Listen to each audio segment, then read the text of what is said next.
دیکھو ربیع الاول کے بارے میں لوگ اکثر ایک سوال پوچھتے ہیں کہ عید میلاد النبی منانا، اس میں جشن کرنا، نبی صلی اللہ علیہ وسلم کی آمد پہ خوشی منانا، یہ اسلام میں کیسا ہے؟ ہم رسول اللہ صلی اللہ علیہ وسلم کی سیرت دیکھتے ہیں. پہلی بات تو یہ کہ 12 ربیع الاول نبی کا یوم ولادت ہے، اس پر کوئی صحیح روایت موجود نہیں ہے. اگر ہے تو بھائی کوئی دکھا دے، بھائی یہ روایت ہے، اس کے یہ راوی ہیں، سارے ثقہ راوی ہیں. ایسی کوئی روایت موجود نہیں ہے، اور اس کی وجہ یہی ہے کہ اللہ تعالیٰ نے اپنے نبی کی ولادت کے دن کو امت سے چھپا لیا ہے تاکہ اس میں خرافات نہ، کیونکہ پچھلی امتوں نے کیا نا اپنے انبیاء کی ولادتوں کے دن کے ساتھ.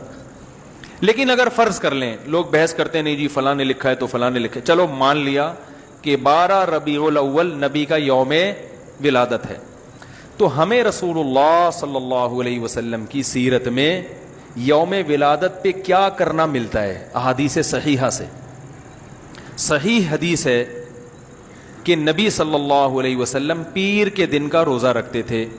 صحابہ نے پوچھا کیوں؟ آپ نے فرمایا یہ میرا یوم ولادت، پیر کو آپ پیدا ہوئے. اب دیکھو پیر کو نبی نے روزہ رکھ کے یہ بتا دیا کہ اس میں عید کا تصور نہیں ہے، کیونکہ عید اور روزہ جمع بولنا پڑے گا آپ لوگوں کو، جمع نہیں ہو سکتی. اب اس کو سیلیبریٹ نہیں کیا جا سکتا. جس دن روزہ ہو جائے گا نا، اب وہ سیلیبریٹ کرنا اس کو ممکن ہے ہی نہیں، اس میں جشن کا تصور ہی ختم ہو گیا. جو ہماری عیدیں ہیں ان میں روزہ رکھنا جائز ہے. عید الفطر کو کوئی روزہ رکھے؟ بولو بھائی. اگر جس دن روزہ رکھا وہ عید نہیں ہو سکتی، جو عید ہے وہ روزے کا دن. کیا خیال ہے؟ عید اور روزہ ایک دوسرے کے کیا ہیں؟ اپوزٹ. کیونکہ عید ایک خوشی کا دن ہے اور اس کو سیلیبریٹ کرنا ہے، تو سیلیبریٹ جو کیا جاتا ہے کھا پی کے کیا جاتا ہے یا بھوکا رہ کے کیا جاتا ہے؟ دیکھو آپ کے بچے کا امتحان میں پاس ہو گیا اچھے نمبروں سے، بہت خوش ہیں آپ نے تمام رشتہ داروں کو فون کیا، بھائی میرا بچہ 100 نمبروں سے پاس ہوا ہے، میں بہت خوش ہوں اور میں اب جشن مناؤں گا، ایک سیلیبریٹ کروں گا اس کو. بھائی کیسے کریں گے؟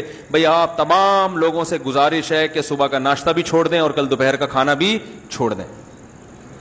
ہاں بھائی یہ کیا ہو گیا بھائی؟ یہ خوشی ہے یا کوئی غم ہے بھائی؟ روزہ کوئی غم کی علامت نہیں ہے، لیکن خوشی بھی نہیں ہے. خوشی کا مطلب خوشی کو سیلیبریٹ کرنا نہیں ہے، منانا. خوش ہونا ایک الگ چیز ہے، خوشی منانا. بھائی خوش ہونے پر تو ہم بھی کوئی پابندی نہیں لگا رہے کہ آپ 12 ربیع کو خوش ہو جائیں. مسئلہ ہے خوشی منانا.